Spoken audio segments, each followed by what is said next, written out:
Grávida aluga quarto por preço surpreendente, e descobre algo que a faz fugir imediatamente. Olá a todos. Aproveitem esses momentos de relaxamento enquanto assistem. Marta arrastava a velha mala desgastada pela rua de paralelepípedos escaldante no meio de dezembro em Ubatuba. O sol forte fazia o suor brotar em sua testa e escorrer pela gola da blusa. Ela estava grávida de 5 meses, a barriga já bem evidente sob a fina camiseta de algodão. Seu rosto exausto e os cabelos molhados de suor grudados à testa deixavam claro que ela havia passado por dias sombrios. Não posso voltar para São Paulo, murmurou, os olhos avermelhados. Sem emprego, sem casa, sem ninguém. Ela havia se divorciado há 3 semanas. O ex-marido, Jaime, a abandonou ao saber da gravidez, alegando que eu não estava pronto para ser pai. Antes que pudesse se recuperar dessa dor, Marta ainda foi demitida do café onde trabalhava, porque o dono, o senhor seu Felipe, não queria problemas com uma grávida melancólica. Tudo parecia um pesadelo interminável. Está procurando uma pensão? Uma voz envelhecida soou atrás dela, tirando Marta de seus pensamentos. Ela se virou. Uma senhora magra, vestida com um grosso casaco de lã, estava parada na porta de uma casa antiga de cor amarela. Usava um chapéu de feltro cinza e sorria, mas os olhos pequenos eram fundos como um poço sem fim. Sim, eu estou procurando um lugar para ficar. Só por algumas semanas. Posso pagar direitinho, respondeu Marta, apertando levemente a alça da bolsa. Como você se chama? Marta. Sou Letícia. O quarto no segundo andar está vazio. Não é bonito, mas é aconchegante e barato. Ela apontou para cima. R$ 50 por semana. Pode ficar o tempo que quiser. Marta hesitou. Um quarto no centro de Ubatuba por esse preço era incomum. Mas ela não tinha muitas opções. Obrigada. Eu aceito, ela assentiu. Venha, vou te dar a chave. A casa era estranhamente silenciosa. Na escada de madeira, os passos de Marta ecoavam como gemidos. Havia no ar um leve cheiro de mofo e cânfora. O corredor era escuro, o papel de parede desbotado e descascando. Letícia parou diante de uma porta de madeira marrom e a abriu. Esse quarto está desocupado há muito tempo. Mas tem cama, penteadeira, aquecedor a gás. Veja por si mesma. Marta entrou. Uma luz fraca passava pela cortina grossa da janela. O quarto parecia limpo, mas exalava uma sensação de antiguidade. O cheiro de umidade parecia impregnado nos tecidos. Sobre a penteadeira havia um espelho embaçado e uma gaveta de madeira. Essa gaveta está emperrada, Marta tentou puxá-la e olhou para a senhora. Letícia sorriu levemente, mas o sorriso não alcançou os olhos. Não tente abrir, querida. Está quebrada há muito tempo. Entendo, Marta sentiu, mas seu coração batia forte sem saber por quê. Letícia tirou uma pequena chave do bolso do casaco e a colocou na mão dela. Aqui está tudo o que precisa. Tem cozinha comunitária no térreo, água quente, e se precisar, tem um chá de ervas muito bom para grávidas. Eu fui enfermeira, sabia? Sério? Sim. Quando jovem trabalhei no Hospital das Clínicas de São Paulo. Embora esteja velha agora, ainda sei cuidar de quem está fraco. Marta baixou a cabeça em agradecimento e puxou a mala para dentro. Quando Dona Letícia saiu, ela fechou a porta e recostou-se na parede. O silêncio era espesso, só se ouvia o tic-tac de um relógio vindo de algum lugar. Marta sentou-se na cama e soltou um suspiro pesado. Pegou o celular e escreveu para a única amiga com quem ainda mantinha contato, Teresa, colega da época em que cursava enfermagem, curso que ela abandonou ainda no primeiro ano. Marta, estou em Ubatuba. Consegui um quarto. A dona é estranha. Teresa, estranha como? Marta, ela me olhou por muito tempo. Como se já me conhecesse. Teresa, Ubatuba é um lugar antigo, cheio de histórias esquisitas. Se cuida. Não beba nada que ela te der. Marta olhou para a última mensagem, hesitante. Na manhã seguinte, ao sair do quarto, Dona Letícia já estava na cozinha com 2 xícaras de chá. Já acordou? Tome esse chá para aquecer. É feito com sálvia e mel silvestre. Obrigada. Marta pegou a xícara, um pouco relutante. Tem um cheiro bom, né? Não se preocupe, fui eu mesma que preparei. Esse chá ajuda na circulação sanguínea e acalma os nervos. Marta tomou um gole. O sabor doce e suave espalhou-se pela língua. Uma sensação quente percorreu seu peito, e ela se sentiu um pouco mais tranquila. A senhora é muito gentil, disse Marta suavemente. Letícia sorriu e deu um leve tapinha em seu ombro. Se precisar de algo, é só dizer. Os jovens hoje em dia não têm empatia, mas eu sou diferente. Meninas grávidas precisam de cuidado. Naquela noite, enquanto Marta descansava, ouviu-se uma batida na porta. Ela abriu. Um homem de meia idade, de óculos e com uma cesta de compras, estava do lado de fora. Desculpe incomodar, você é a nova inquilina? Sim. Eu sou Marta. Sou Tiago, moro no térreo. Vim só dar boas-vindas. Se precisar fazer compras, há um mercadinho a 2 ruas daqui. Tome cuidado à noite, ultimamente apareceram uns tipos estranhos por aqui. Obrigada, seu Tiago. Vou me cuidar. E, se sentir algum cheiro estranho no quarto, não se assuste. Esse andar estava vazio há anos. Marta sentiu, mas aquelas palavras lhe causaram um calafrio. 3 dias depois. Marta começou a se sentir estranhamente cansada. Sua cabeça girava, a visão embaçava, e sua memória estava confusa. Ela não lembrava o que havia comido no dia anterior, o que havia feito. Só sabia que, toda manhã, tomava o chá que Dona Letícia preparava. Numa noite, acordou assustada, sentindo um frio cortante no abdômen. O bebê não se mexia. Não, não pode ser, ela se levantou num pulo, segurando a barriga. Na manhã seguinte, pegou um pouco do chá que restava na xícara, colocou num pequeno frasco e foi até a farmácia perto do mercado. A farmacêutica era uma mulher jovem chamada Inês, que, ao olhar o conteúdo, franziu a testa. Você conseguiu isso onde? A dona da pensão me deu. Inês abaixou a voz, o olhar tenso. Essa substância foi proibida há alguns anos. Contém um leve veneno que estimula contrações no útero, podendo causar aborto. Por que você tomou isso? Marta ficou paralisada. Meu Deus! O que é isso exatamente? Marta apertava o frasco com mãos trêmulas. Essa substância se chama Pergandol. Já foi usada em pesquisas sobre indução uterina, mas foi proibida há 4 anos por causar contrações intensas. Em grávidas, pode reduzir o fluxo sanguíneo para o feto. Em casos graves, causa morte fetal, explicou Inês, em tom grave. Marta sentiu um arrepio gelado subir pela espinha. Deu um passo para trás, sussurrando. Ela, a dona da pensão, me deu isso todas as manhãs. Você precisa parar imediatamente. E o melhor é fazer uma ultrassonografia o quanto antes. Marta agradeceu às pressas e saiu da farmácia com a cabeça latejando.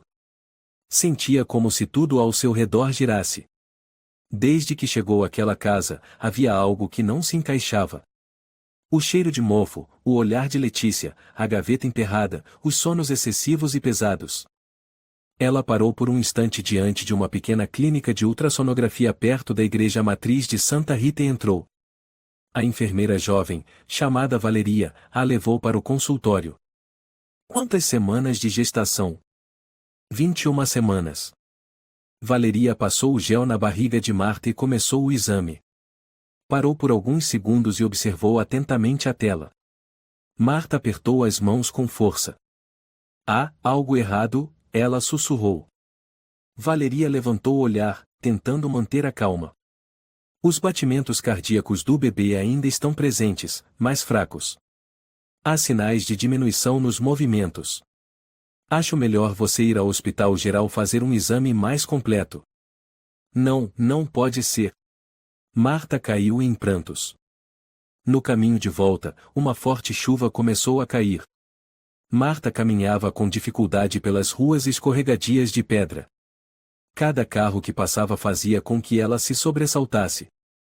Sua cabeça girava com uma enxurrada de perguntas sem resposta. E por que Letícia havia lhe dado aquilo para beber? Por que aquela mulher era tão estranhamente gentil com ela? E por que, desde que chegou àquele lugar, tudo parecia um pesadelo do qual não conseguia acordar? Ao chegar em casa, Tiago, o vizinho do térreo, saiu do corredor. Dona Marta. A senhora está péssima. Aconteceu alguma coisa? Perguntou ele, com os olhos cheios de preocupação. Eu estou bem. Obrigada, senhor, ela respondeu, forçando um sorriso pálido. Se precisar de qualquer coisa, não hesite. Por aqui, estranhos nem sempre são bem recebidos com gentileza, ele disse com um tom enigmático, e voltou para dentro. Marta fechou a porta do quarto. O aquecedor a gás ainda estava ligado, mas o calor não era suficiente para espantar o frio que sentia na alma. Ela colocou a mão sobre a barriga e sussurrou. Filhinho, não me deixe.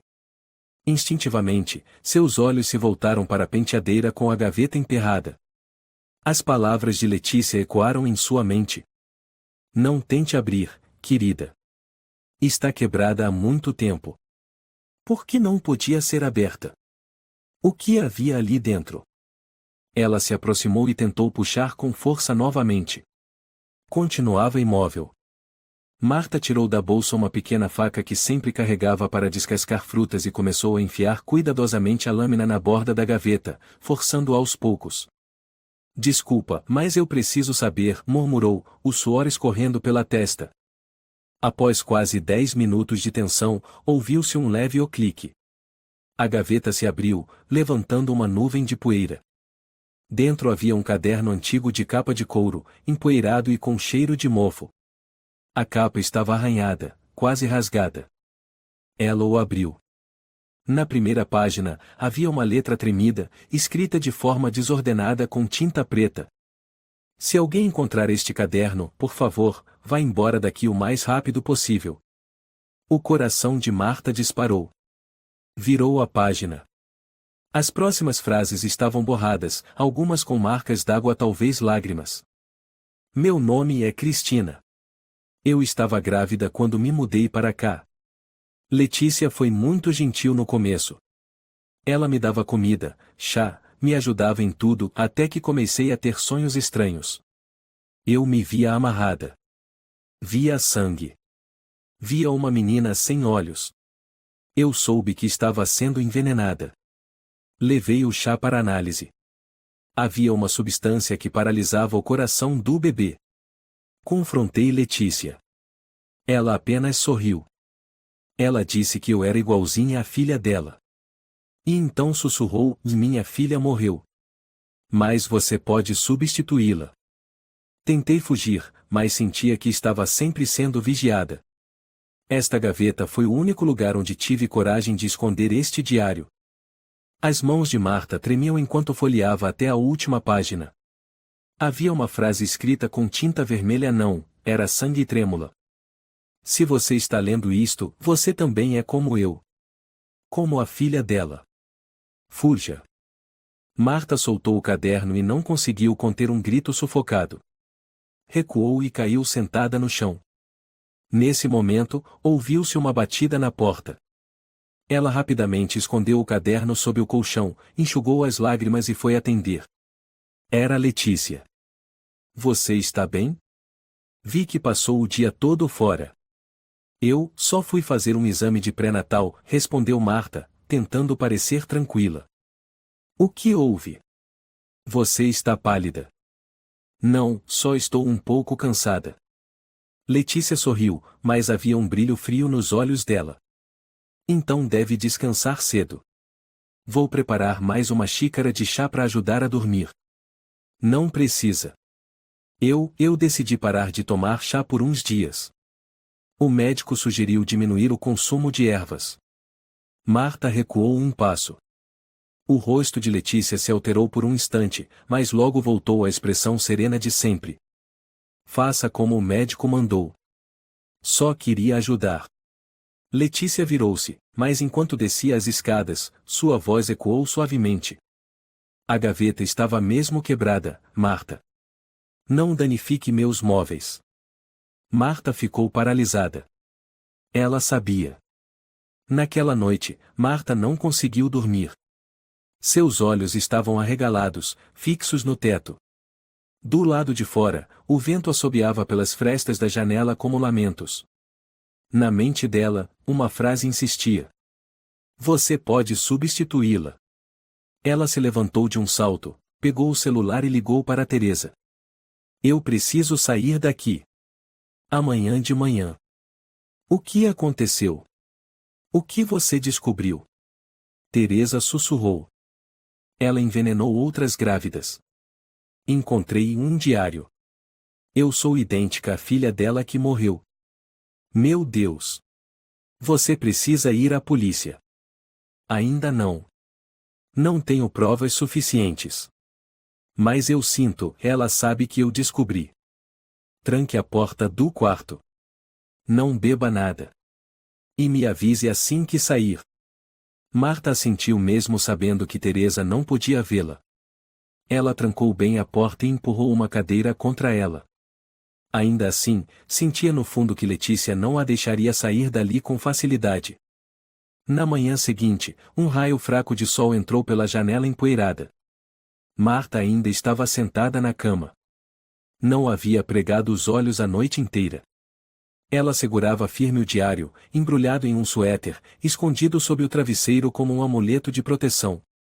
Ouviu-se uma batida na porta. Ela se assustou, o coração apertado. Foi até a porta com cautela e espiou pelo olho mágico. Era o Sr. Tiago, o vizinho do térreo. Dona Marta, trouxe umas laranjas do sítio da minha irmã em Campinas. Aceita algumas? Ela entreabriu a porta, a voz trêmula. Obrigada, senhor. Hoje estou um pouco indisposta. O Sr. Tiago entregou o saco de papel, olhou nos olhos dela por alguns segundos e disse em voz baixa. Você deve sair daqui. Marta ficou pasma. Por que o senhor está dizendo isso? Ele olhou ao redor e sussurrou. Letícia teve uma filha, acho que você já sabe. A menina morreu faz quase 10 anos. Depois disso, Letícia nunca mais foi a mesma. O senhor sabe o que aconteceu? Marta perguntou, a voz embargada. Ninguém sabe ao certo. Mas desde a morte da menina, 3 mulheres grávidas moraram nesse quarto e nenhuma delas teve o bebê. Marta sentiu a pele arrepiar inteira. A polícia nunca investigou. Eles vieram uma vez. Mas não encontraram nada concreto. Sem provas, e Letícia é esperta demais. Você deve ir embora, assim que puder. Ela assentiu, apertando a mão dele. Obrigada, Sr. Tiago. Obrigada por me contar. Ele apenas assentiu e voltou em silêncio. Marta fechou a porta, o coração disparado. Ela pegou o celular e ligou para Teresa. A amiga atendeu no primeiro toque. Marta? Você está bem? Não. Acabei de conversar com um vizinho. Ele confirmou que outras grávidas que ficaram nesse quarto desapareceram. Meu Deus! Então eu não estava exagerando. Marta, você precisa sair daí agora. Eu vou. Mas antes preciso tirar fotos do diário. É a única prova que tenho. Seja cuidadosa. Não deixe ela ver. Marta desligou, abriu novamente o caderno desta vez, para fotografar cada página com o celular. Ao chegar perto do fim, descobriu algo novo, uma folha fina colada na parte interna da contracapa com uma fita adesiva velha. Ela a descolou com cuidado. Era uma foto desbotada, uma jovem grávida, parada diante daquele mesmo quarto com um rosto assustadoramente parecido com o de Marta, exceto pelos cabelos mais longos e escuros. Cristina, Marta sussurrou. Atrás da foto, uma frase escrita com caneta esferográfica, vou refazer, e desta vez, você viverá em outro corpo. Não se sabia se era uma frase de Cristina ou de Letícia. Ao meio-dia, Marta fingiu sair para caminhar. Passou numa pequena gráfica perto da Praça da República e entregou o celular a um atendente chamado Sérgio. Por favor, imprima todas essas imagens. 2 cópias de cada página. Sérgio examinou rapidamente as fotos do diário e franziu a testa. A senhora está escrevendo um livro de terror? Não, é só material antigo. Marta respondeu rapidamente. Ele não perguntou mais nada. 10 minutos depois, entregou a ela um maço grosso de páginas impressas. Se precisar de qualquer coisa, pode voltar. Aqui está meu número. Ele rabiscou o contato no canto do recibo. Marta agradeceu com um aceno e voltou para casa. No caminho, teve a sensação de que alguém a seguia. Mas cada vez que olhava para trás, via apenas pessoas comuns andando pelas ruas. Começou a imaginar passos, olhares. Ao chegar, ficou surpresa ao ver a porta do quarto entreaberta. Ela se lembrava claramente de ter trancado a porta. Marta empurrou a porta devagar. Não havia ninguém no quarto, mas algo parecia ir revirado. O suéter que envolvia o diário havia sido rasgado, o travesseiro estava fora do lugar. O diário ainda estava lá, mas alguém já sabia onde ela o escondia. Imediatamente, ela pegou uma pequena bolsa, colocou o maço de fotos impressas junto com o diário e escondeu tudo sob a cama, prendendo com fita adesiva. Ela se deixou cair no chão, com a cabeça baixa, e murmurou. Ela está se aproximando, e a cada passo. Naquela noite, Marta fingiu dormir. Trancou bem a porta, apagou a luz, mas não conseguiu pregar o olho. Por volta da meia-noite, ouviu passos no corredor de madeira. Lentos, ritmados e pesados. Uma sombra passou pela fresta da porta. Então, uma voz sussurrada ecoou. Minha filha, e voltou para casa. Marta apertou com força a pequena faca debaixo do travesseiro. Não se mexeu, os olhos arregalados na escuridão. Não houve barulho de maçaneta. Mas dentro dela, Marta sabia, Letícia havia revelado sua verdadeira face. Na manhã seguinte, Marta foi até a farmácia encontrar Inês. Preciso de suplemento de ferro e alguns itens de primeiros socorros. Curativos, estilete, luvas. Inês a olhou com desconfiança. O que pretende fazer com isso tudo? É só, e por precaução. Inês assentiu, pegou os itens em silêncio. Ao registrar a compra, disse. Se precisar de ajuda, meu irmão trabalha na polícia da cidade. Não tenho provas suficientes. Mas aviso quando tiver algo concreto. Inês assentiu. Se cuide. Ao voltar para casa, Marta encontrou a porta de seu quarto escancarada. Letícia estava dentro, segurando uma xícara de chá. Você saiu cedo. Trouxe chá para você. Mas não te encontrei, disse ela suavemente, mas com um olhar gélido. Fui comprar algumas coisas. Marta respondeu, entrando, tentando parecer natural. Você mudou bastante. Letícia colocou a xícara sobre a mesa. Parece mais forte. Menos confiante nos outros. Isso é sinal de uma mãe que sabe proteger o filho. Marta não respondeu. Letícia se aproximou e sussurrou. Minha filha era ingênua. Confiava demais. Foi por isso que morreu. Mas você é muito parecida com ela, só que mais esperta. Talvez desta vez, o milagre aconteça. Marta recuou, a voz trêmula. O que está dizendo? Letícia deu um sorriso pálido, depois virou-se em direção à porta. Você vai entender, querida. Quando chegar a hora. Assim que ela saiu, Marta desabou sobre a cama, tremendo dos pés à cabeça. Pegou o celular e mandou uma mensagem para Teresa. Marta, ela oficialmente me vê como a filha morta dela. Teresa, saia daí agora. Marta, preciso de mais provas. Talvez no porão. Tem uma porta trancada atrás da cozinha. Teresa, você não pode fazer isso sozinha. Chame a polícia. Marta, se eu não tiver algo claro, Eles não vão intervir. Eu preciso saber, e antes de ir embora. Marta escondeu o celular no sutiã e ativou a câmera para gravação de vídeo. Pegou o estilete e desceu silenciosamente até o térreo. Marta desceu devagar a escada, cada passo cuidadoso como se temesse que o piso rangesse. Encostou o ouvido na porta trancada do porão. Nenhum som vinha de dentro. Onde estava a chave? Onde Letícia a escondia? Ou será que levava sempre com ela? Não podia arriscar forçar a porta agora. Voltou ao térreo e se sentou numa velha cadeira no corredor, com as mãos tremendo enquanto digitava uma mensagem para Teresa. Marta, o porão ainda está trancado. Não vejo ela por aqui.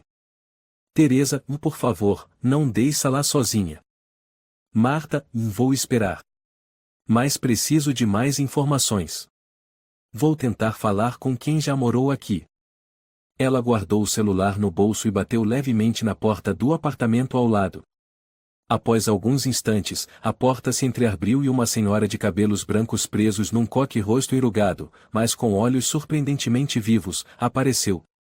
Desculpe incomodar. Sou Marta, estou alugando o quarto no segundo andar. A senhora assentiu com a cabeça, semicerrando os olhos para observá-la. Sou Rosária. Moro aqui há 40 anos. Desde antes de minha filha morrer, e também depois. Queria perguntar algo. Sobre as pessoas que já moraram no meu quarto.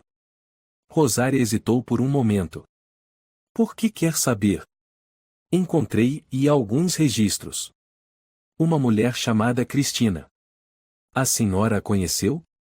Rosária ficou em silêncio, depois suspirou. Venha, entre. Conversar aqui fora não é apropriado. Marta entrou no pequeno apartamento, que tinha aroma de madeira e velas de ervas. Rosária serviu chá de uma garrafa térmica, mas Marta recusou com um gesto de cabeça. Cristina, ela chegou aqui por volta de 2016. Estava grávida, como você. Jovem, educada, mas muito triste. Dona Letícia parecia bondosa naquela época. Ofereceu aluguel barato, cuidava de tudo. Mas o quê? Um dia, Cristina desapareceu. Sem levar mala, sem ligar para ninguém, sem se despedir. A polícia veio, mas Letícia disse que ela fugiu por causa de problemas com o namorado. Alguém mais desapareceu assim? Perguntou Marta, com voz rouca. Sim. Antes da Cristina teve uma moça chamada Alexandra. Ela sumiu com 6 meses de gestação. Antes ainda, Natália ficou só algumas semanas. Todas grávidas. E todas sumiram. Marta abaixou a cabeça. Mordeu o lábio até sangrar. A senhora tem alguma foto da Cristina? Rosária levantou-se, foi até o quarto e voltou com uma pequena caixa de madeira. Tirou uma fotografia amarelada e entregou a Marta. Aqui. Tirei numa festa do bairro. Cristina estava comigo e alguns vizinhos. Marta pegou a foto com as mãos trêmulas. A mulher na imagem estava ao lado de Rosária. Tinha cabelos cacheados e usava uma túnica leve. Mas o rosto. Meu Deus, e Marta recuou um passo. Ela é idêntica a mim. Eu sei. Rosária respondeu, sem tirar os olhos dela. Assustadoramente parecida. A senhora acha que Letícia escolhe mulheres parecidas com a filha dela? Não sei ao certo. Mas sei que ela teve uma filha. O nome era Clara. A menina morreu em 2012. Depois disso, Letícia nunca mais mencionou a filha. Morreu de quê? Acidente. Foi o que disseram oficialmente. Mas eu nunca acreditei. Marta apertou a foto com força. Tenho que chamar a polícia. Mas eles não vão acreditar se eu não tiver provas concretas. Há um jeito, disse Rosária, olhando pela janela. A chave do porão. A senhora sabe onde está? Não tenho certeza. Mas antes, Clara escondia brinquedos debaixo do pé de canela do brejo no quintal. Talvez. Vou procurar. Muito obrigada. De verdade. Marta abraçou Rosária, com lágrimas escorrendo sobre as mãos da senhora. Rosária acariciou as costas dela e murmurou: que Deus proteja você e essa criança. O entardecer chegava quando Marta saiu discretamente para o quintal. A árvore de canela do brejo estava solitária sob a fraca luz dos postes. Ela se ajoelhou e começou a cavar a terra ao redor da raiz com as mãos. 5 minutos, e 10 minutos, e até que sentiu algo frio e duro. Uma caixinha de metal. Abriu-a, havia 3 chaves velhas dentro. Uma delas tinha gravado um porão. Marta se levantou, apertando a chave com força, olhando para casa como se fosse uma fortaleza silenciosa. Agora vamos descobrir, murmurou, e entrou rapidamente. À meia-noite, com a casa mergulhada no silêncio, Marta vestiu um casaco grosso, colocou o celular no bolso com a câmera ativada e foi até a porta da cozinha, onde ficava a entrada para o porão. Ela encaixou a chave e girou devagar. O cadeado estalou. Ela puxou a porta, as dobradiças rangendo no escuro. Uma corrente de ar frio e pútrido atingiu seu rosto. Ela acendeu a lanterna e iluminou os degraus de madeira cobertos de poeira espessa. Um passo de cada vez, e sem medo, e sussurrou, segurando firme a faca de frutas no bolso do casaco. A escada levava a um cômodo baixo, com o teto tão rebaixado que Marta precisou se curvar. Um cheiro de sangue seco e antisséptico tomou conta do ar. Diante dela havia uma cama de ferro enferrujada, com correias presas às laterais. À esquerda, uma mesa de inox antiga com tubos de ensaio, seringas, agulhas de soro. Meu Deus! Ela se aproximou da pequena geladeira no fundo da sala. Ao abri-la, viu dezenas de tubos de vidro numerados, contendo um líquido vermelho escuro. Acima, afixado na parede, um quadro mostrava o diagrama do corpo de uma mulher grávida, com marcações em vermelho na região do abdômen e da coluna. Marta iluminou o canto da sala com a lanterna. Um armário de arquivos. E, na parede, fotografias. Ela prendeu a respiração. Fotos de mulheres grávidas. Rostos jovens, cansados, algumas com imagens de ultrassonografia, outras tiradas no próprio quarto da pensão. A última foto, de Marta Lopes, 29 anos. A visão de Marta escureceu. Ela fotografou tudo com o celular, as mãos trêmulas. Nesse momento, um ruído soou no andar de cima. Um passo, depois o rangido da madeira. Marta se virou. Alguém estava no topo da escada. O assoalho acima gemia pesadamente. Os passos não eram apressados, eram firmes, como se a pessoa soubesse exatamente para onde estava indo. Marta permaneceu imóvel no porão, a luz da lanterna tremendo enquanto iluminava manchas secas de sangue espalhadas pelo chão. Não, não pode ser ela. Ela não poderia ter voltado tão cedo, murmurou. Mas os passos pararam bem no alto da escada. Uma voz desceu, suave e arrepiante. O que está fazendo aí embaixo, Marta? Letícia. Marta colou as costas na parede, segurando firme a faca no bolso do casaco. Engoliu seco, tentando manter a calma. Eu ouvi um barulho estranho. Achei que alguém tivesse invadido. Silêncio. Depois, uma risada baixa, como o vento sibilando por uma fresta. Você entrou no meu porão sem permissão. Isso não é bom. O que a senhora está fazendo com as mulheres daquelas fotos? Marta disparou, tentando manter a voz firme. Mais silêncio. Então Letícia respondeu suavemente. Você viu, não foi? Cristina, Natália, Alexandra e agora, você. A senhora matou elas? Não. Eu só tentei salvá-las.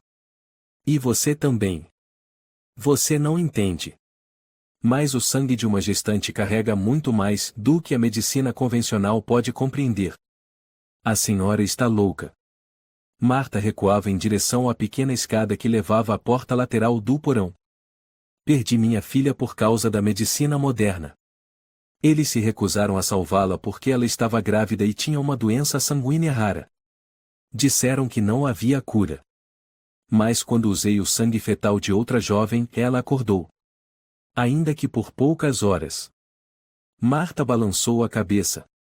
A senhora está fazendo experimentos com seres humanos. Letícia não respondeu. Em vez disso, sussurrou. Você sabia, Marta, você se parece incrivelmente com Clara. O rosto, o olhar, até a maneira como anda. É como se o destino tivesse te trazido até aqui para que eu conserte meu erro. Os passos começaram a descer os degraus. Marta recuou bruscamente, a lanterna tremendo sobre o armário de arquivos. Pegou o celular, apertou o botão para enviar rapidamente o vídeo recém-gravado para o e-mail de Teresa, e jogou o aparelho no bolso. Letícia surgiu na penumbra. Seu casaco estava coberto de poeira, e na mão, ela segurava uma seringa pequena. Seu corpo já está enfraquecido, Marta. Nos últimos dias, meu chá foi preparando seu organismo. A dor não será tão forte. O que a senhora vai fazer? Retirar um pouco da sua medula. Tenho um novo equipamento. Depois, injetarei em Clara. Clara está morta. Não. Ela apenas espera. Em outro corpo. Marta gritou, agarrou uma bandeja de inox ao lado e atirou na direção dela. A bandeja bateu no degrau da escada, fazendo Letícia cambalear. Ela aproveitou a chance, correu até a escada lateral e chutou com força a pequena porta. Por sorte, estava destrancada. Um vento gelado invadiu o rosto dela. Ela correu, se lançou no quintal, escorregou no musgo úmido. A lâmpada do jardim piscava fracamente. Letícia gritou atrás dela. Marta! Você não pode fugir para sempre. Marta atravessou o portão de ferro, correndo para a rua principal. Uma dor lancinante atingiu sua barriga, sangue escorria pela barra da saia, mas ela não parou. Uma moto passou. Ela gritou. Socorro! Socorro, por favor! O piloto voltou, era um jovem. Parou a moto, chocado ao vê-la ensanguentada e em pânico. Moça, o que aconteceu? Você está bem? Por favor, me leve à delegacia mais próxima. 15 minutos depois, na delegacia da região da Praça da República, Marta caiu sentada numa cadeira. Os olhos vermelhos, o rosto pálido. O oficial de plantão, Tenente Gabriel Torres, se aproximou. Conte desde o início. Devagar. Preciso saber o nome da pessoa envolvida. Letícia Almeida. Ela é a dona da pensão. Ela me envenenou. Ela mantém um porão com tubos de sangue, arquivos de mulheres grávidas, equipamentos médicos. Eu gravei tudo. Mandei para minha amiga. Gabriel trocou um olhar com a policial ao lado, a sargento Helena Rios.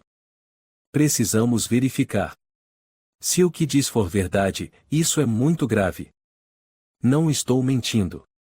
Tem uma vizinha chamada Rosária. Ela sabe de tudo. E a farmacêutica Inês também confirmou que o chá continha veneno. Gabriel assentiu. Virou-se para Helena. Monte uma equipe de verificação. Chame uma ambulância. Ela está sangrando. Helena pegou o celular e começou a ligar. Marta enterrou o rosto nas mãos e murmurou. Não deixem ela continuar. Não deixem outras sofrerem. 1 hora depois, a polícia invadiu a casa de Letícia. Quando arrombaram a porta do porão, o cheiro de sangue estagnado fez todos empalidecerem. Gabriel franziu a testa. Meu Deus! Nas paredes estavam as mesmas imagens descritas por Marta. A geladeira com os tubos de sangue, a cama de ferro enferrujada, os instrumentos médicos. E no canto da sala, um armário trancado. Ao abrirem, encontraram um grande frasco de vidro contendo uma massa cinzenta boiando em solução tecido cerebral humano. Helena virou o rosto, sem coragem de olhar. Em cima da mesa, um prontuário, Clara Almeida, de 1989 a 2012. Abaixo, uma anotação, regeneração celular via medula fetal. Tentativa 1 fracassada. Tentativa 2. Gabriel sentiu um arrepio na espinha. Recolham tudo para a perícia. Onde ela está? O agente Miguel a deteve no andar de cima, respondeu Helena. Gabriel subiu. Letícia estava algemada, sentada numa cadeira, ainda com expressão tranquila. Só estou tentando curar, disse ela, sem piscar. A senhora está fazendo experimentos com seres humanos. Por minha filha. Ela precisa voltar. Eu não posso deixá-la ser esquecida. A senhora matou pessoas. Letícia sorriu. Elas vieram por vontade própria. Eu apenas aceitei o destino. Gabriel a encarou por alguns segundos, depois ordenou. Levem-na para a delegacia. Indiciada por homicídio múltiplo e experimentação humana ilegal. Letícia não resistiu. Ao ser levada, virou-se para olhar o porão, e seus olhos brilharam com algo insano. Clara e mamãe fez tudo o que pôde. A luz branca intensa do teto iluminava o rosto de Marta enquanto ela estava deitada na maca da emergência. Médicos e enfermeiros passavam apressados ao redor. Ela se sentia confusa, como se estivesse dividida entre duas realidades. Uma parte queria acreditar que tudo não passava de um pesadelo, e a outra sabia que acabará de escapar de um covil demoníaco. A paciente está perdendo sangue, mas não é grave. Pressão levemente baixa, o feto ainda apresenta batimentos, disse um médico. Fique acordada, Marta, uma voz masculina suave soou ao seu lado, sou o Dr. Elias. Você está no hospital sírio-libanês. Marta virou a cabeça. Um homem jovem com semblante calmo, olhos castanhos profundos e um sorriso leve estava sentado ao lado. A Letícia, ela murmurou, os lábios rachados. A polícia a prendeu. Encontraram o porão, os equipamentos médicos, as fotos, as amostras de sangue. Ela não vai mais machucar ninguém. O bebê, meu filho, seus olhos se arregalaram em desespero. Está vivo. Um milagre, Elias sorriu. Mas você precisa descansar, e muito. Marta fechou os olhos. As lágrimas escorreram. Na delegacia central de Ubatuba, Letícia permanecia em silêncio na sala de interrogatório. À sua frente, estavam o tenente Gabriel Torres e a investigadora Maria Carvalho. Ambos já haviam analisado todas as evidências, em vídeos do celular de Marta, fotos do diário, depoimentos de Rosária e Inês, e especialmente o laudo forense do porão. Gabriel apoiou os cotovelos sobre a mesa. A senhora sabe do que está sendo acusada? Letícia assentiu, sem demonstrar emoção. A senhora envenenou pelo menos 3 mulheres, realizou transfusões de sangue, extração de medula, e contribuiu diretamente para a morte delas. Eu não matei ninguém, disse ela, num tom monótono. Elas vieram até mim. Eu apenas testei. Elas não eram fortes o suficiente. A senhora fez experimentos com gestantes, Maria disse entre dentes. Sabe que isso é um crime, não sabe? Letícia virou o rosto em direção à investigadora, os olhos frios como gelo. Você tem filha? Maria hesitou, depois respondeu. Tenho. Então entende. Uma mãe faz qualquer coisa. Clara morreu injustamente. O hospital a abandonou. Sem tratamento, sem chances. Eu procurei outra saída, uma alternativa. Gabriel interveio. Matando mulheres inocentes? Elas não eram Clara. Mas traziam esperança. Cada sangue era uma tentativa. Eu quase consegui. Chega. Gabriel bateu o dossiê sobre a mesa. A senhora será julgada por homicídio múltiplo, experimentação humana e envenenamento premeditado. Espero que compreenda isso. Letícia sorriu levemente e sussurrou. Clara vai entender, mamãe tentou. 2 dias depois, Marta despertou na sala de recuperação. A luz suave da janela se espalhava sobre seu rosto cansado. Elias estava ao lado, lendo um prontuário. Marta, ele perguntou suavemente. O bebê, ele está bem? Está. Você e o bebê estão se recuperando bem. Mas tem algo. O quê? A polícia quer fazer mais perguntas. Sobre o que você encontrou no porão. Pode falar por alguns minutos? Marta assentiu. Gabriel Torres entrou, dessa vez acompanhado pela jovem policial Helena Rios. Gabriel abriu um dossiê diante de Marta. Senhora Marta, seu depoimento ajudou a desmontar um caso importante. Mas precisamos que confirme algumas informações do diário que encontrou. Sim, eu me lembro de tudo. Na última página, está escrito: Ela disse que eu era igual à filha dela. A senhora acha que Letícia realmente acreditava que você era Clara? Marta apertou os punhos. Tenho certeza. O jeito como ela me olhava não era de uma dona de pensão. Era algo distorcido. Obsessivo. Helena, Gabriel virou-se. Leia a última mensagem. Helena abriu o celular, a voz baixa. Marta, ela oficialmente me vê como a filha morta dela. Era isso que precisávamos confirmar, disse Gabriel. Obrigado. E as outras mulheres? Marta perguntou baixinho. Helena?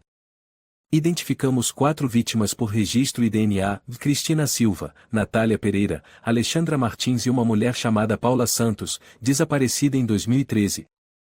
Todas estavam grávidas e se hospedaram na casa de Letícia. Marta ficou chocada. Os corpos foram encontrados. 3 estavam em uma câmara oculta, enterrados sob cimento. Paula ainda está desaparecida. Gabriel olhou para Marta por um momento, depois se levantou. Você é a única sobrevivente. Vamos protegê-la. E, obrigado pela coragem. Naquela tarde, Rosária foi ao hospital visitar Marta. A senhora trouxe um pequeno buquê e um colar de prata. Marta, sei que você não acredita em religião, mas queria que ficasse com isto. Era o colar da minha filha. Ela morreu de problemas cardíacos ainda jovem. Marta recebeu emocionada, com lágrimas nos olhos. Eu não sei como agradecer. A senhora foi a primeira a me ajudar a entender tudo. Rosária sorriu. Você passou pelo inferno. Agora, sobreviva e proteja seu filho. Ninguém mais pode fazer isso além de você. Marta baixou a cabeça e apertou a mão da senhora. Eu vou. Eu prometo. Naquela noite, Elias trouxe algumas maçãs e livros de histórias em quadrinhos. Para sua filha, no futuro, disse ele, sorrindo. Obrigada, doutor. Você sempre esteve aqui.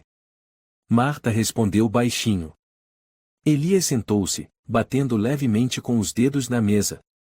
Talvez porque perdi minha mãe quando era pequeno. E não suporto a ideia de outra criança ficar órfã. E eu achei que não merecia ser mãe, disse Marta, com os olhos marejados. Depois de tudo, tive medo de ser como Letícia. Elias segurou sua mão. Você não é como ela. Você enfrentou o mal para manter seu filho vivo. Isso é amor de mãe verdadeiro. Marta olhou para sua barriga. O bebê se mexeu suavemente. Um pequeno chute. Como um sinal de vida. Ela sussurrou. Filho, nós sobrevivemos. A noite cobria o quarto hospitalar. O relógio marcava 1h17 da manhã. Marta permanecia acordada, olhos fixos no escuro. O monitor cardíaco emitia sons regulares, como os tic-tacs de uma vida frágil. Mesmo segura, sua mente repetia a imagem do porão, o riso gélido de Letícia, e aquela frase perturbadora. Você vai entender, querida. Quando chegar a hora. Ela não dormia. Não ousava. Pois, toda vez que fechava os olhos, as vozes voltavam como fantasmas. Clara. Clara, mamãe está aqui. Ela estendeu a mão, pegou o celular e escreveu para Teresa. Marta, e não consigo me livrar da sensação de que ela ainda me observa. Teresa, estou a caminho de Ubatuba. Pedi demissão. Amanhã estarei no hospital. Marta, vou obrigada. Estou com muito medo. Ela pousou o celular, abraçou a barriga. O bebê se mexeu de novo, como a consolar. Uma lágrima escorreu por sua bochecha. Marta sentou-se à janela do quarto hospitalar, observando as gotas de chuva no vidro. Teresa havia chegado e dormia recostada na poltrona. Elias trouxe uma caixa de laranjas frescas e alguns livros infantis. Já escolheu um nome para o bebê? Ele perguntou. Marta sorriu levemente, ainda olhando para fora. Clara. Mas desta vez, não Clara da escuridão. E sim da luz. Elias assentiu e sentou-se ao seu lado. Então, você perdoa o que aconteceu? Não. Mas escolho não deixar isso dominar o que me resta. O choro de um bebê soou no quarto ao lado. Elias se levantou. Você não está sozinha. Ela segurou sua mão, sentindo um calor verdadeiro pela primeira vez após todo aquele inferno gelado. A chuva lá fora havia parado sem que percebessem. A luz tênue da manhã atravessava a janela do hospital, iluminando os fios de cabelo bagunçados de Marta. Ela deitava de lado, a mão sobre a barriga, sentindo nitidamente cada movimento frágil, mas cheio de vida, do seu filho. Voltando do inferno, ela ainda estava viva e seu bebê também. Já está acordada? Elias apareceu à porta, segurando um copo de café. Marta assentiu com um leve gesto, a voz rouca. Você passou a noite de plantão? Não. Mas eu não conseguia dormir sabendo que você estava aqui sozinha. Ele se sentou ao lado da cama, os olhos fixos no rosto pálido dela. Eu já disse, tem algo em você que me fez querer ficar. Ela sorriu fracamente. É a primeira vez na vida que ouço um médico dizer isso. Talvez eu não seja um médico comum. Eles riram juntos, mesmo que o riso ainda estivesse misturado com os ecos do pânico. A porta se abriu com força. O tenente Gabriel Torres entrou, seguido pela investigadora Maria Carvalho. Ambos tinham a expressão séria, mas suavizaram ao ver que Marta já apresentava sinais claros de recuperação. Temos boas notícias, Gabriel começou. O tribunal aceitou oficialmente a denúncia contra Letícia Almeida com 5 acusações formais: o homicídio, sequestro, envenenamento, experimentação humana e ocultação de cadáver. O que ela disse? Marta se sentou. No começo, ficou em silêncio. Mas ao ver o prontuário de Clara e as provas apresentadas, ela perdeu o controle, disse Maria. Gritou na sala de interrogatório, elas não mereciam. A Clara é quem deveria viver. E os corpos das vítimas? Gabriel suspirou. Identificamos 4. Um ainda está aguardando confirmação por DNA. As famílias serão notificadas. Marta permaneceu em silêncio. Depois, levantou o rosto e olhou diretamente para o tenente.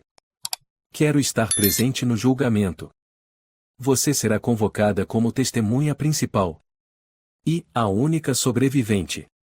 Elias apertou suavemente a mão de Marta ao ouvir isso. Gabriel tirou uma pasta de documentos e a colocou sobre a mesa. Aqui estão todos os registros do caso. O hospital fornecerá o laudo médico. Marta, preciso dizer, sem você, este caso jamais teria vindo à tona. Maria completou. Aquelas mulheres finalmente puderam ser ouvidas através de você. Os olhos de Marta se encheram d'água. Ela tocou a barriga, sentindo o leve movimento do bebê, o pulso da vida. 3 semanas depois. Tribunal de Justiça de São Paulo. Dentro do grande salão, a luz natural inundava o espaço. As cadeiras estavam todas ocupadas, jornalistas se espremiam para cobrir o caso. O julgamento de Letícia Almeida era chamado de o mais sombrio caso de ciência do Brasil na última década. Marta estava sentada no banco das testemunhas, vestindo um vestido azul escuro de gestante. Ainda estava pálida, mas seu olhar já não tremia. Teresa estava na primeira fileira, segurando sua mão toda vez que seus olhares se encontravam. Letícia foi trazida. Estava visivelmente mais envelhecida, cabelos brancos desgrenhados, rosto sem maquiagem, mas os olhos ainda mantinham aquele brilho frio e insano. Ao ver Marta, ela sorriu de leve. Você veio, minha Clara. Murmúrios tomaram conta da sala. O juiz bateu o martelo. Peço silêncio na corte. O promotor, Sr. João Pereira, se levantou, o olhar firme. Excelência, hoje não estamos apenas julgando uma pessoa, mas um crime cometido sob o disfarce de um amor materno distorcido. A Ré Letícia Almeida utilizou mulheres grávidas como instrumentos para reviver sua filha falecida. Como? Através da extração de sangue, de medula, e transformando um porão em um laboratório da morte. Letícia soltou uma risada. Elas vieram até mim. Eu apenas as recebi. João se virou para Marta. Marta Lopes, por favor, suba ao púlpito. A sala ficou em silêncio absoluto quando ela se levantou. Mesmo com as pernas tremendo, seu olhar era firme ao encarar o juiz. Marta, João começou, pode nos contar o que a levou a desconfiar de Letícia? Desde o começo, ela foi gentil demais. Mas o olhar não era o de uma estranha. Ela me olhava como se estivesse revivendo algo. O que você encontrou na casa? Um diário antigo. Fotos de mulheres desaparecidas. O porão. Máquinas. Tubos com sangue. Meu nome também estava lá. Ela me escolheu. Escolheu para quê? Marta hesitou. Então disse, palavra por palavra. Para ser um sacrifício. A sala estremeceu. Letícia se levantou de súbito, gritando. Não. Você foi escolhida. Clara vive em você. Você deveria agradecer. Policiais correram para contê-la. O juiz bateu o martelo. Silêncio no tribunal. Marta olhou para ela, e sua voz baixou. Eu não sou Clara. Eu sou Marta. E estou viva. O salão ficou tão silencioso que era possível ouvir a respiração das pessoas. À tarde, após o recesso, Marta saiu do tribunal e respirou fundo o ar do início do outono. Elias já a esperava no corredor. Você foi incrível. Obrigada. Achei que não teria coragem. Elias sorriu, com ternura. Você acabou de encarar a mulher que queria tomar o seu corpo para salvar a filha dela. Acho que você é forte o suficiente para qualquer coisa. Sabe de uma coisa? Marta o olhou. Achava que minha vida era uma sequência de fracassos. Fui abandonada pelo meu marido. Perdi o emprego. Fiquei sozinha. Mas então, esse bebê me manteve viva. Elias olhou para sua barriga, com um brilho suave nos olhos. Esse é o maior presente que você tem. E eu acredito que essa nova Clara terá uma mãe maravilhosa. Marta sorriu. Um sorriso de verdade, sem dor. Dia da sentença. Letícia foi condenada à prisão perpétua, sem direito à liberdade condicional, pelos 5 crimes, com parecer dos psiquiatras apontando transtorno obsessivo por luto que levou a condutas perigosamente desviantes. O juiz encerrou com uma frase que silenciou toda a sala. Nenhuma perda justifica violar o corpo de outro ser humano. E nenhuma mãe tem o direito de matar o filho de outra para salvar o seu. Letícia não chorou. Apenas olhou para baixo, murmurando. Clara, me perdoe. Ao ser levada, ela virou-se uma última vez para Marta. Você tem os olhos dela, como se fosse o destino. Marta respondeu, baixa mas firme. Não foi destino. Foi escolha. E eu escolhi viver. 1 ano depois. São Paulo recebia a primavera com brisas suaves e uma luz dourada que se espalhava pelas ruas de pedra. Da janela do 3º andar de um pequeno apartamento no bairro Vila Madalena, o cheiro de lavanda do jardim na varanda se misturava ao riso alegre de uma menininha que aprendia a andar. Clara, devagar, filha. Você pisou na lavanda da mamãe. Marta riu ao ver a garotinha de cabelos cacheados correndo de um lado para o outro. A pequena Clara levantou o rosto, os olhos brilhando como gotas de orvalho ao amanhecer. Mamãe. A flor é cheirosa. Sim, é muito cheirosa. Marta se aproximou, Pegou a filha no colo com um braço e apoiou as costas dela com o outro. Esse cheiro é para lembrar a mamãe que a tempestade já passou. Ela beijou levemente a testa da filha. A menina riu contente, abraçou o pescoço da mãe e sussurrou: Mamãe é uma super-heroína. E você é um milagre. Agora, Marta trabalhava meio período numa pequena floricultura chamada Luz das Flores, numa esquina da Rua Augusta. A loja não tinha muito movimento, mas era acolhedora e tranquila, exatamente o que ela precisava. À tarde, como de costume, Elias apareceu. Ele usava uma camisa azul clara, carregando uma sacola com pães e um livro de medicina infantil. Olá! Temos uma super dupla por aqui. Ele empurrou a porta, e o sino tocou suavemente. Temos sim. Marta saiu de trás do balcão, com um avental florido. Você é sempre pontual. Eu disse que viria às 4:30. A Clara está dormindo. Acabei de colocá-la para descansar. Elias colocou a sacola sobre a mesa. Sanduíche de frango e sopa de abóbora para a dona da loja. Ah, e esse livro A Jornada do Sangue é para aquela garotinha que, no futuro, vai saber que salvou a mãe de um pesadelo. Marta se sentou, o olhar suavizado. Você sempre escolhe o livro certo. E você sempre acha que eu só sei escolher livros. Você também escolheu a pessoa certa, ela disse, sem pensar. Eles se olharam. Um breve silêncio.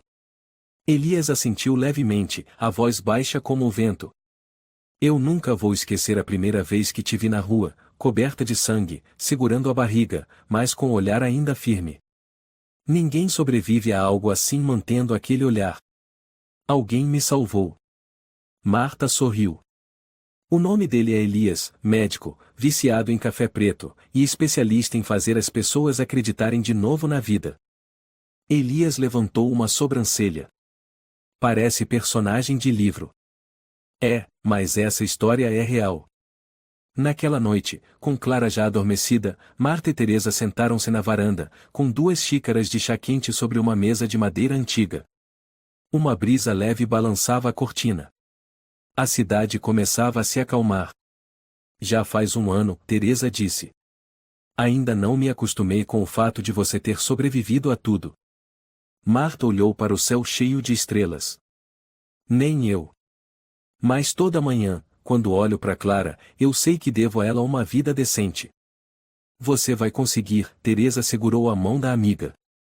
Você foi a única que teve coragem de entrar naquele porão e sair de lá. Não, Marta balançou a cabeça, eu não saí sozinha. Tinha a Clara dentro de mim, e eu a levei comigo. E, você e o Elias? Marta riu. Quantas vezes já me perguntaram isso? Talvez umas 18? Estamos deixando as coisas acontecerem naturalmente. Ele não pressiona. Só está sempre presente quando eu preciso. Raro. Homens assim são poucos. Eu sei. E estou segurando firme. Uma semana depois, Elias convidou Marta e Clara para um piquenique no Parque Ibirapuera. O céu estava limpo, a brisa agradável, as folhas começando a brotar.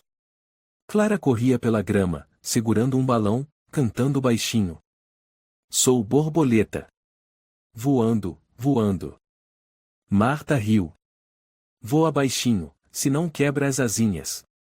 Elias organizava o lanche sobre uma toalha e sanduíche de atum, suco de laranja, biscoitos caseiros. Você aprendeu a fazer biscoito quando? Marta perguntou, surpresa. Desde que descobri que a Clara gosta mais de biscoito do que de mim. Marta caiu na risada, depois ficou em silêncio por um momento. Ela o olhou e disse, lentamente. Elias, se um dia você quiser ir para longe, não vá sozinho. Ele a encarou nos olhos. Só vou se alguém for comigo. Eu não sou mais a mesma. Às vezes acordo assustada à noite. Às vezes acho que a Clara desapareceu se não a vejo por 2 minutos. Então eu tenho que ficar, Elias respondeu, apertando levemente sua mão. Para te lembrar que vocês duas estão vivas. Que já não estão mais naquele porão. Junho. A televisão nacional reprisava o documentário investigativo sobre o caso Letícia Almeida. As imagens dos frascos de sangue, da cama com amarras, e os depoimentos das testemunhas chocavam o país. Na floricultura, Marta trocava um vaso de hortênsias quando o sino da porta tocou. Uma mulher, por volta dos 50 anos, vestindo um casaco marrom, entrou tremendo, segurando uma foto. Você é Marta Lopes? Sim. Posso ajudar? Sou mãe da Cristina. Minha filha desapareceu em 2016. Eu te vi na TV e eu. Ela não conseguiu terminar a frase. As lágrimas caíram. Marta se aproximou e a abraçou com força. Eu li o diário dela. Cristina foi a primeira que tentou escapar. Foi ela quem me alertou. A mulher apertou Marta com força. Obrigada por ter falado por ela. Agora, ao menos temos onde acender uma vela. Marta apontou para um canto da loja, onde havia um vaso de cerâmica com vários papéis dobrados. A senhora pode escrever algo para Cristina. Eu deixo aqui para que todos lembrem das vítimas. Elas não foram esquecidas. A mulher assentiu, chorando em silêncio. Numa noite qualquer, Marta e Elias estavam na sala. Clara dormia no colo da mãe. A menina às vezes ainda sonhava, balbuciava, inquieta com lembranças vagas do que viveu ainda no ventre. Marta nunca contaria tudo à filha, mas seu coração de mãe compreendia. Elias. Se um dia eu contar tudo para Clara, você acha que ela vai entender? Ela não vai precisar entender com a razão. Só precisa sentir o amor que você tem por ela. Quero que ela cresça forte. Mas sem perder a fé nas pessoas. A Helena, aquela policial do caso, uma vez me disse: o mais importante não é que a justiça tenha sido feita, mas que os sobreviventes escolham continuar vivendo. Você faz isso todos os dias. Marta sorriu, curvou-se e beijou a testa de Clara. Filha, a mamãe não é perfeita. Mas a mamãe te salvou. E você salvou a mamãe. Nós duas cruzamos a escuridão. Elias apertou a mão dela, e sussurrou.